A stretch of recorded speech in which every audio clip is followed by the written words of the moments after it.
Hello friends, आज हम बात करेंगे सीटेट के इम्पोर्टेंट टॉपिक के बारे में जो आपका वेरी वेरी इम्पोर्टेंट है। आज का जो हमारा लेक्चर होगा, ये सारे जो टॉपिक हैं हमारे, जैसे निपुण हो गया, एडीएचडी हो गया, और परख, ऑटिज्म, लैड एलएडी, और बाला BALA, ये सारे टॉपिक हम आज के लेक्चर में कवर करेंगे। ये आपका वेरी वेरी इंपॉर्टेंट है। ये सीटेट हो गया, यूपी टेट, सारे में आपको इससे रिलेटेड क्वेश्चन देखने को हर साल मिलते हैं। तो देखिए, बात करते हैं सबसे पहले निपुण की बात करते हैं। ये इसका फुल फॉर्म क्या होता है, आपका एक नंबर में यूपी टेट में पूछ सकता है कि निपुण का फुल फॉर्म क्या होता है, या आपका सीटेट में पूछ सकता है कि जो निपुण है इसका एम क्या है और ऑब्जेक्टिव क्या है। ये सारे के जो एम क्या है और ऑब्जेक्टिव क्या है, ये सारी चीज़ों के बारे में आपका क्वेश्चन पूछ सकता है। तो बात करते हैं निपुण की। सबसे पहले बात करते हैं कि निपुण होता क्या है, इसका फुल फॉर्म क्या होता है।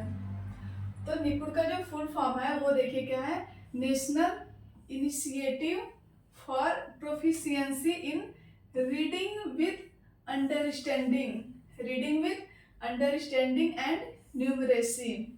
जिसका फुल फॉर्म है वो है national initiative for proficiency in reading with understanding and numeracy होता है। ये आपका एक नंबर में पूछ सकता है यूपी टेट में ये। और इसका जो निपुण होता क्या है उसकी बात करें अब, तो ये होता है राष्ट्रीय साक्षरता एवं संख्या ज्ञान दक्षता पहल होता है।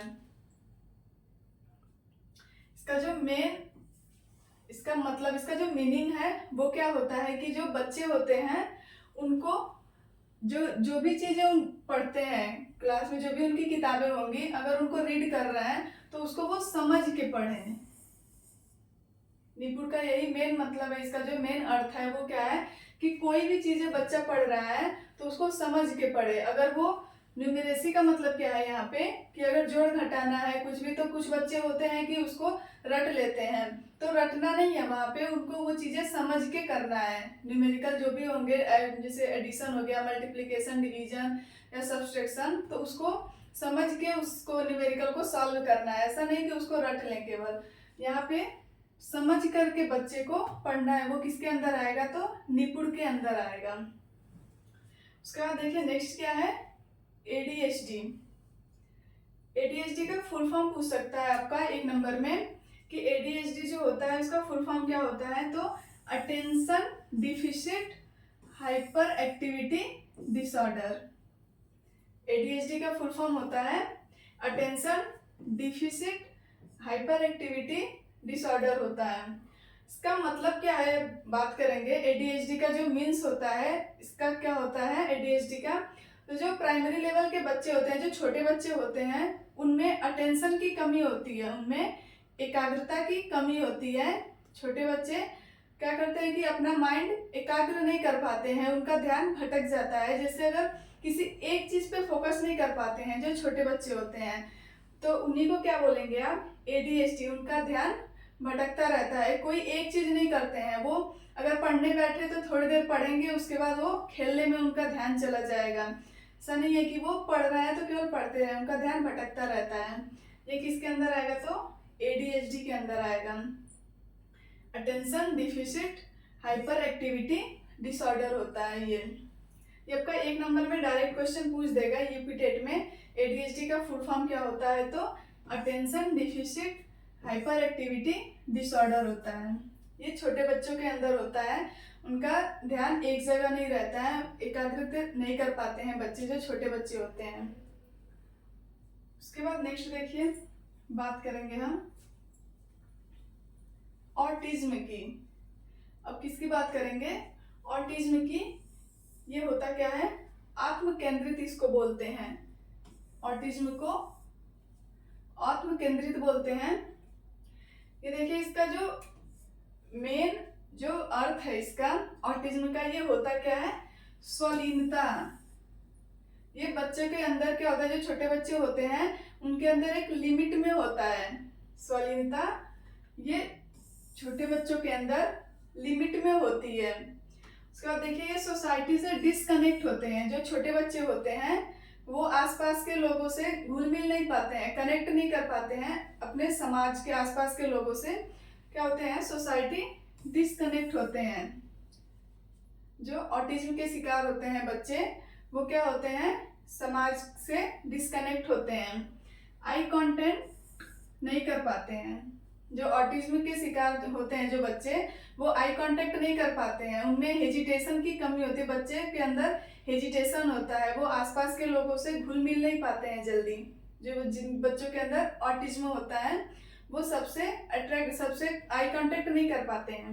जैसे देखिए यहाँ पे आप फिगर में भी देख सकते हो कि ये जो बच्चा है ये, और एक यहाँ पे सामने इसके एक और बच्चा है, 2 बच्चे हैं यहाँ पे।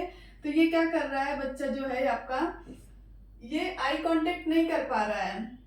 देखिए ये तो बच्चा ठीक है, ये ऑटिज्म का शिकार नहीं है, लेकिन ये जो बच्चा देखिए इसकी आंखें नीचे की ओर झुकी हुई हैं, ये सामने से डायरेक्ट फेस टू फेस बात नहीं कर पा रहा है। तो ये इस बच्चे के अंदर किस चीज की कमी है, तो ऑटिज्म की कमी है। इसी वजह से ये बच्चा आई कांटेक्ट नहीं कर पा रहा है, आसपास के लोगों से डिस्कनेक्ट है बच्चा। इसे क्या बोलेंगे, ऑटिज्म बोलेंगे। ऑटिज्म डिसऑर्डर होता है। क्या होता है, ये डिसऑर्डर होता है ऑटिज्म। देखिए यहाँ पे फिगर में भी आप देख सकते हो, इससे भी अच्छे से समझ सकते हो आप कि यहाँ पे एक जगह ये सारे बच्चे हैं, एक ही साथ ये सारे बच्चे खेल रहे हैं। उसमें से देखिए एक बच्चा जो है जो ऑटिज्म का शिकार है, जिसके अंदर ऑटिज्म की कमी है, वो देखिए इन सारे बच्चों से अलग है। ये क्या कर रहा है बच्चा, जो ऑटिज्म के शिकार होते हैं बच्चे, वो अलग रहना पसंद करते हैं। देखिए ये भीड़ में नहीं है, इन लोगों से क्या है, ये आई कांटेक्ट नहीं कर पा रहा है, उनके साथ घुल मिल नहीं पा रहा है, बच्चा अकेला रहना पसंद करता है। जो भी बच्चे ऑटिज्म के शिकार होते हैं उनको अकेला रहना पसंद होता है, वो अकेले रहते हैं, वो ग्रुप में नहीं रह पाते हैं, उनके अंदर हेजिटेशन होती है। तो यही आपका क्या होता है, ऑटिज्म कहलाता है।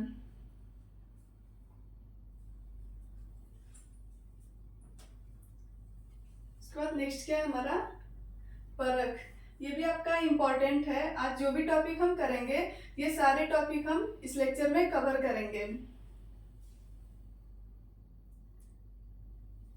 आज सारे टॉपिक कवर करेंगे। तो अब बात करते हैं परख की। इसका फुल फॉर्म, इसका भी फुल फॉर्म आपका यूपी टेट में डायरेक्ट पूछ सकता है।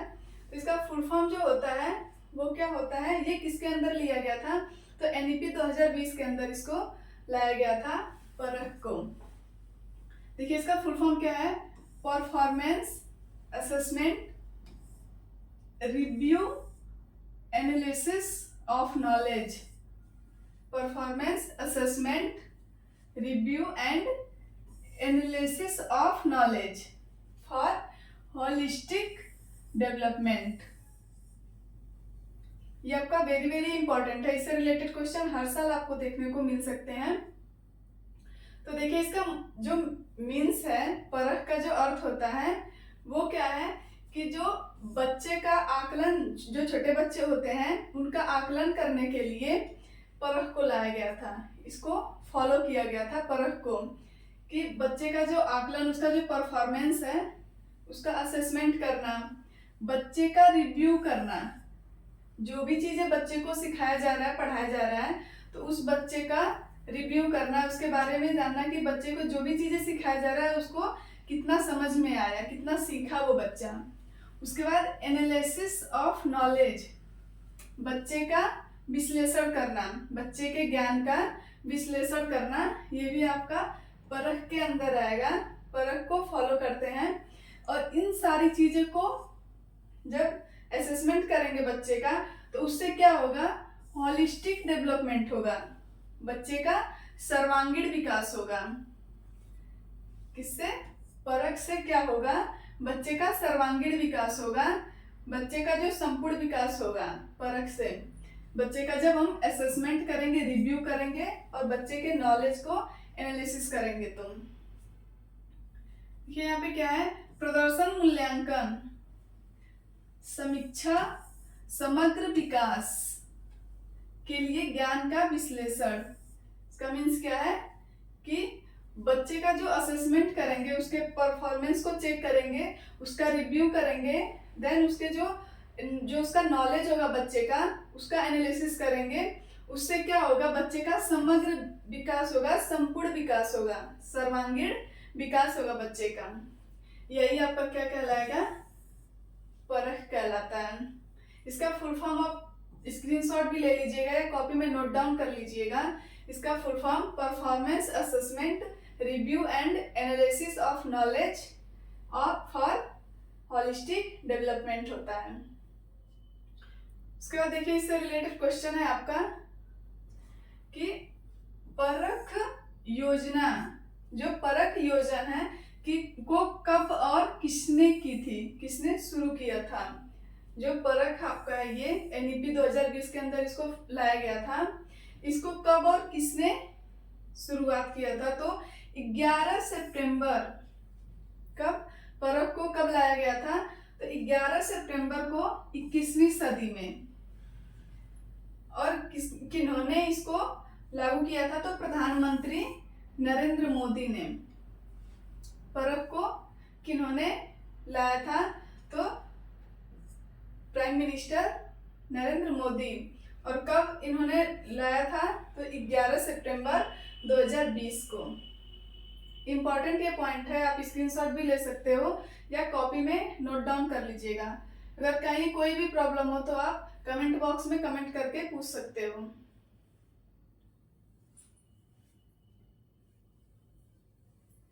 उसके बाद जो नेक्स्ट क्वेश्चन है हमारा, वो देखिए क्या है, पढ़िए तब तक।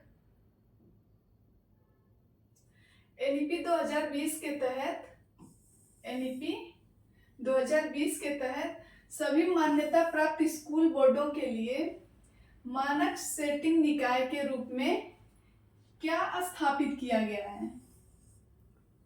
मानक सेटिंग निकाय के रूप में क्या चीज स्थापित किया गया है, क्या चीज लाया गया है जब का एनईपी 2020 के तहत।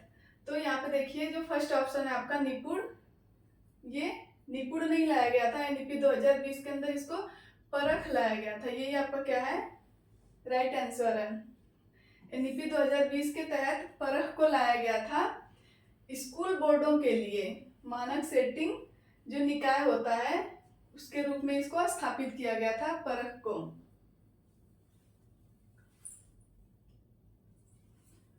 उसके बाद एलईडी की बात करेंगे, ये भी आपका इम्पोर्टेंट है। ये हर साल आपका सीटेट में भी इससे रिलेटेड क्वेश्चन पूछा था पिछली बार, कि इसका जो फुल फॉर्म होता है एलईडी का, वो होता क्या है, तो लैंग्वेज इक्विजिशन डिवाइस होता है। एलईडी का फुल फॉर्म क्या होता है, लैंग्वेज इक्विजिशन डिवाइस होता है। और अगर एलईडी की बात करें तो एलईडी को किन्होंने दिया था, तो चॉम्स्की ने। किसने बात किया था एलईडी की, तो चॉम्स्की ने। और इन्होंने कहा क्या था कि बच्चे के अंदर जो भाषा सीखने की क्षमता होती है वो जन्मजात से होती है। अगर इससे क्वेश्चन ऐसे पूछ सकता है आपका, सबसे पहले तो एक क्वेश्चन आ सकता है इससे कि एलईडी का फुल फॉर्म क्या होता है, और सेकंड क्वेश्चन जो पूछेगा इससे रिलेटेड, वो पूछेगा कि एलईडी को किसने दिया था, तो चॉम्स्की ने दिया था। और क्या बोले थे एलईडी के बारे में, तो ये आपका जन्मजात होता है। बच्चे के अंदर, जो छोटे बच्चे होते हैं उनके अंदर जो भाषा सीखने की क्षमता होती है वो जन्मजात होती है। इन बर्न, जैसे आपने देखा होगा, अगर अमेरिका का बच्चा है, विदेश का, अगर अमेरिका का बच्चा है तो वो बचपन से ही क्या करता है, इंग्लिश बोलता है, क्योंकि वो इसका जो इन्वायरमेंट होता है, उसके मम्मी पापा वो सारे लोग क्या करते हैं कि वो शुरू से ही अंग्रेजी बोलते हैं। तो बच्चा भी क्या करता है, उसी इन्वायरमेंट में ढल जाता है और वो जन्म से ही इंग्लिश बोलने लगता है।